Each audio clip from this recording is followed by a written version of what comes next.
The email arrived at 6:14 a.m., stamped urgent, as though urgency itself could replace logic. The CEO demanded my signature on a vendor transfer totaling more than $500,000. There was no contract, no invoice, no supporting documents, not even a department code. The request was as naked as a blank check, and yet his tone suggested it was a mere formality. After 26 years in finance, I had learned that nothing involving that amount of money was ever a formality. I reread the message twice, searching for something, anything, that resembled compliance protocol. There was none. My instinct tightened like a knot in my chest. Approving this meant risking my career, my license, and everything I had built. Rejecting it meant questioning the authority of a man who treated disagreement as treason. I chose neither. Instead, I requested documentation. It was a reasonable, professional step. A man with nothing to hide would have welcomed it. What I received was not clarification. It was war. The CEO stormed into the office mid-morning, his face flushed with anger. Conversations died instantly. His voice boomed through the finance floor as if he were delivering a verdict. He accused me of slowing progress, undermining leadership, and sabotaging growth. He didn't mention the missing paperwork, not once. Instead, he framed my request for accountability as a personal attack. I stood my ground, calm, composed, unwilling to bow to theatrics. He demanded I approve the transfer immediately. I refused without documentation. His fury sharpened into something darker, paranoia. Within minutes, he called security. 2 guards I had known for years approached me with apologetic eyes. My badge was deactivated. My access revoked. I was escorted out like a criminal. The walk to the elevator felt surreal. I had spent decades navigating numbers, loopholes, hidden clauses, and financial traps, but nothing prepared me for the humiliation of that moment. Yet beneath the sting, another emotion stirred: curiosity. Why would a CEO risk so much over a transaction he refused to justify? He believed firing me ended the problem. What he failed to grasp was simple: I wasn't a problem. I was a historian of numbers, and numbers never lie. He didn't silence me. He liberated me. Once outside the building, I did the one thing he never expected. I started digging. From the outside, the company looked like success sculpted in glass and steel. Visitors stepped through a marble-clad reception that smelled of imported cedar and arrogance. The lobby showcased giant screens looping motivational quotes about innovation, resilience, and dreaming bigger. Freshly roasted coffee beans arrived weekly from a boutique supplier in Milan, yet the printers jammed daily and the servers crashed twice a week. It was a temple built for admiration, not operations. Every detail screamed prosperity, but none of it paid a single invoice on time. Projects that once defined our reputation stalled under the weight of indecision and vanity. Rumors spread quietly at first: delayed shipments, missed payments, renegotiated contracts. Then came the unmistakable signs: frozen salaries, slashed benefits, and sudden resignations from employees who understood that style does not balance books. Management dismissed concerns with polished smiles, insisting the future was bright, while sales reports bled red ink like a wound no one dared bandage. The CEO stood at the center of this theatrical illusion, a master of perception. He cultivated an aura of invincibility, not through leadership, but through spectacle.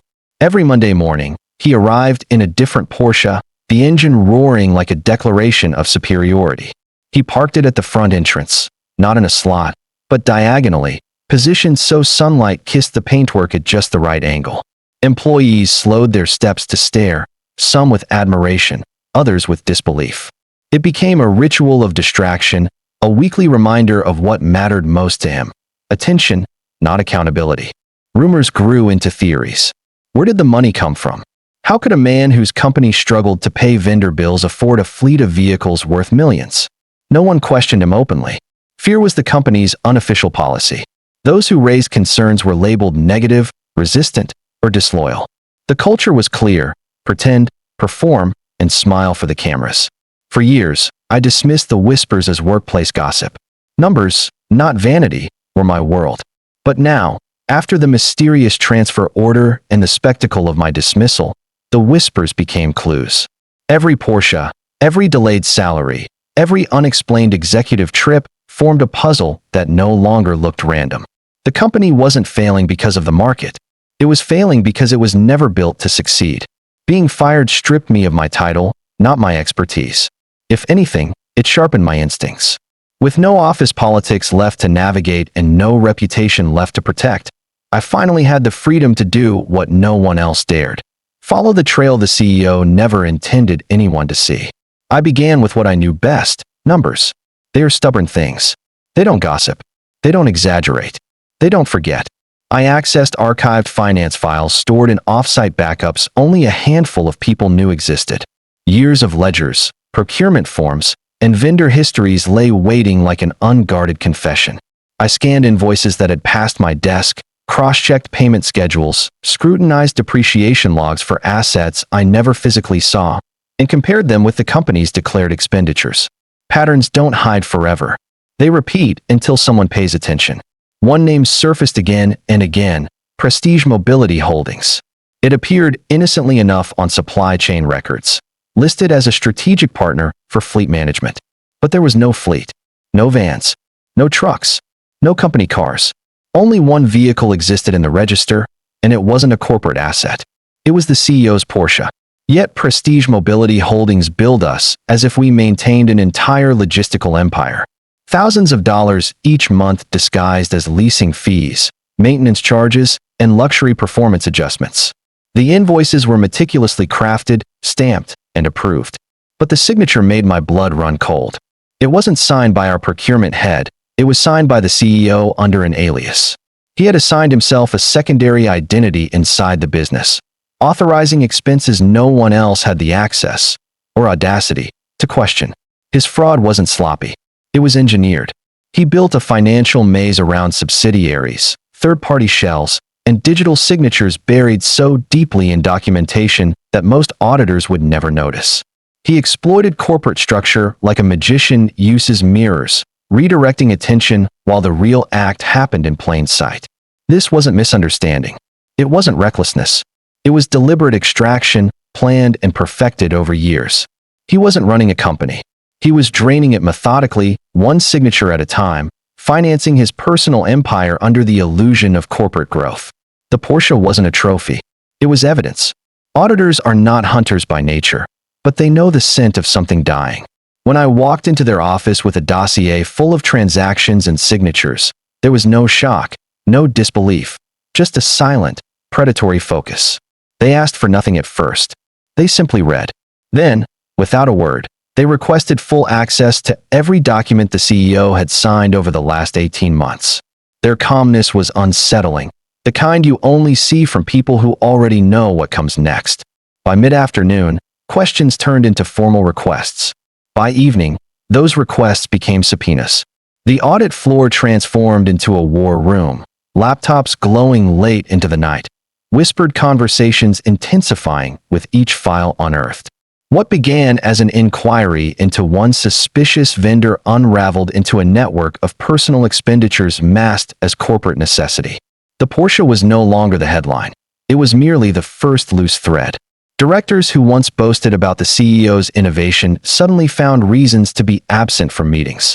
They avoided eye contact in hallways, as though guilt were contagious. The same board members who toasted him at shareholder dinners now spoke in hushed tones about fiduciary exposure. Loyalty evaporated when accountability arrived. No one wanted fingerprints near a financial crime spiraling into federal territory. The true rupture came when auditors discovered the collateral files.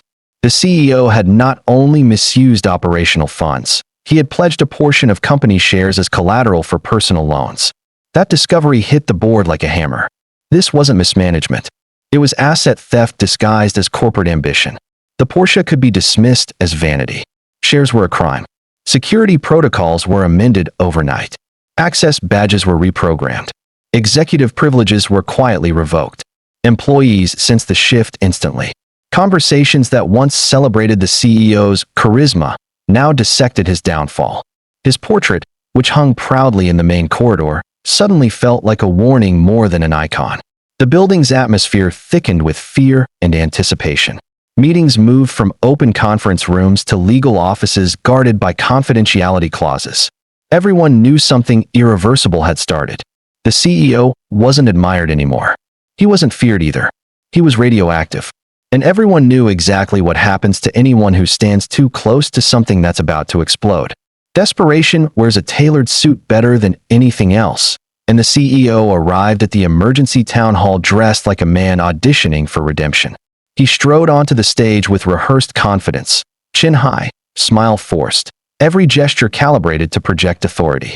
The room was packed, employees from every department crowded in, some out of fear, some out of curiosity, all aware that something seismic was unfolding.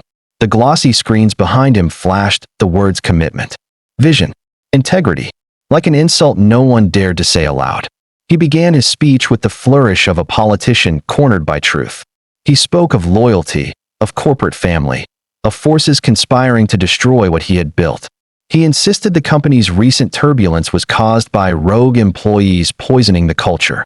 He painted himself as a victim of ambition, a misunderstood leader under attack by people too short-sighted to appreciate his brilliance. The irony dripped thicker than the imported coffee downstairs. Heads shifted, eyes narrowed, arms folded. He had used charm as currency for years, and it had bought him silence. But charm doesn't work when the vault of lies is open and the receipts are visible. His voice grew louder, desperate, each accusation sharper than the last. He pointed in every direction except the one that mattered, at himself. Then the doors opened. The room fell into a stillness so profound it felt physical. The external auditors entered, not quietly, not discreetly, but with purpose. Their badges flashed, folders in hand, legal authority wrapped in calm efficiency. They walked straight toward the stage. The CEO froze. His speech evaporated mid-sentence. The microphone, once his sword, now betrayed him with an audible buzz. One auditor spoke softly, but the message struck harder than any shout. A request for immediate cooperation. A legal directive. A summons. The CEO attempted a laugh, an awkward, brittle sound that cracked under pressure. His face shifted from arrogance to confusion, then to something closer to panic. He glanced toward the exit, then toward the front row, where board members sat motionless. No allies remained. Suddenly, all his symbols of power, the tailored suits, the speeches, the Porsche parked outside like a monument to ego, looked pathetic. No one admired the car anymore. They understood what it represented. Not success. Evidence. The morning arrived without warning, yet everyone sensed something would break. Employees who usually rushed past the parking lot slowed their steps, instinctively drawn to the space where the CEO's Porsche had sat like a golden idol. For years, the car had been more than transportation. It was a statement. It declared superiority, success, and untouchable status. But on this day, that pedestal was empty. The Porsche had vanished. Rumors ignited instantly. Some whispered it had been sold in a desperate attempt to raise funds. Others speculated it had been hidden to avoid seizure.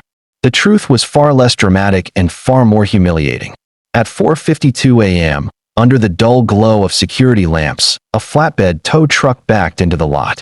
The driver carried official documents, stamped and sealed, authorizing repossession under federal order.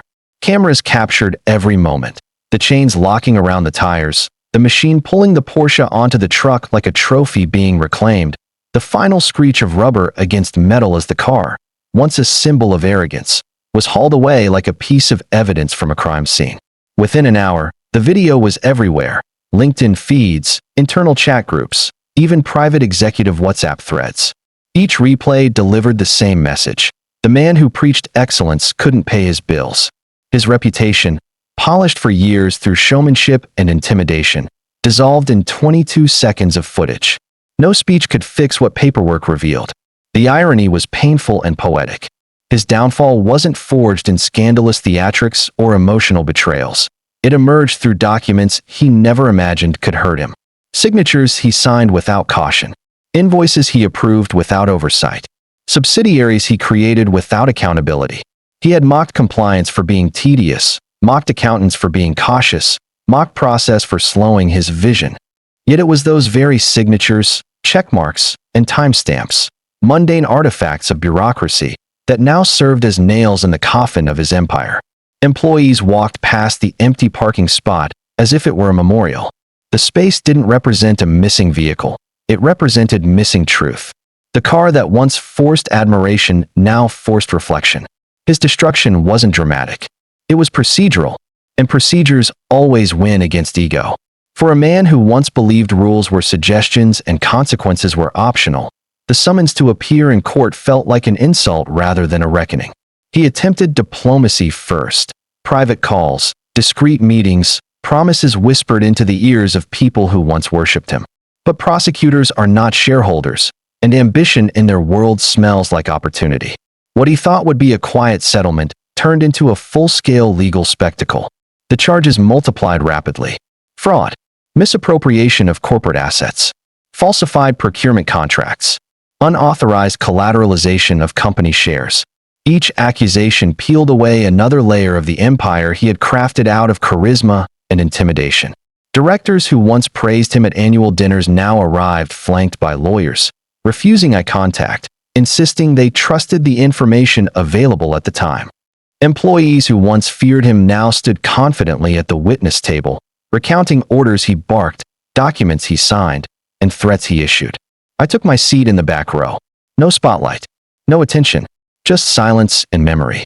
The courtroom smelled of old wood and colder truths. The CEO sat across the aisle, his once tailored suits now ill-fitting, as if his confidence had been holding the fabric together. His lawyers shuffled binders full of rebuttals, but numbers don't negotiate. And this case was made of numbers, dates, transfers, invoices, signatures. The judge didn't raise his voice or deliver dramatic speeches. He didn't need to. He read from sheets of paper with the calm finality of gravity pulling a stone downhill. Every line was a documented choice the CEO had made. Every timestamp was a recorded act of arrogance. Each figure was another step toward the cliff he never believed he could fall from. The CEO tried to interject once, his voice cracking through the tension like a broken instrument. The judge paused, lifted his eyes, and reminded him that this was not a boardroom. There was no audience to impress and no employee to intimidate. Silence swallowed the rest of his ego. What crushed him wasn't the Porsche, the repossession, or even the auditors. It was the realization that power doesn't vanish, it transfers. All the authority he hoarded, all the control he flaunted, now belonged to people who were paid to dismantle him. He wasn't being punished for a car. He was being dismantled by the arrogance that drove it. When the dust settled, people expected me to reclaim my old office, as though victory meant returning to the same desk where the nightmare began. But I had no intention of going back to a place that worshipped image over substance. That chapter was over. I didn't need a title to validate what I knew. Titles can be stripped. Skills cannot. In the weeks that followed the trial, something unexpected happened. Firms began calling, not HR managers offering job descriptions, but executives asking for guidance. They didn't want someone to process documents. They wanted someone who could interpret them, someone who understood that numbers are not just figures on a screen, but confessions waiting to be decoded. They wanted someone who could smell inconsistencies before they metastasized into crises. Automation can count, categorize, and calculate. But knowing when a number is lying, that requires experience, restraint, and the courage to ask questions no one wants answered. The irony was profound. While the CEO drowned in legal proceedings, unpaid loans, and public humiliation, I found myself choosing between opportunities instead of begging for one. He had always believed control came from authority, corner offices, expensive cars, and fear-driven silence. But real control comes from credibility, and credibility is earned in moments where integrity costs more than convenience. The CEO lost everything the world could see: his position, his wealth, his carefully curated persona. But what destroyed him wasn't the courtroom, the auditors, or even the repossessed Porsche. It was the hollowness inside him.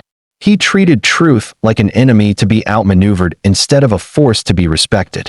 He believed he could dismiss it, bury it, instruct it to remain silent, just as he tried to do with me. I, on the other hand, gained something he never even sought. I gained options. I gained agency. I gained the right to walk away from any boardroom that mistakes noise for intelligence. And unlike him, I didn't have to pretend. My reputation didn't come from symbols. It came from results.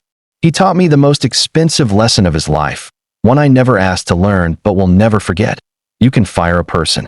You cannot fire truth. And truth doesn't drive luxury cars. It drives consequences. He raced through life believing horsepower made him powerful. In the end, the only engine that mattered was accountability, and it never stalls.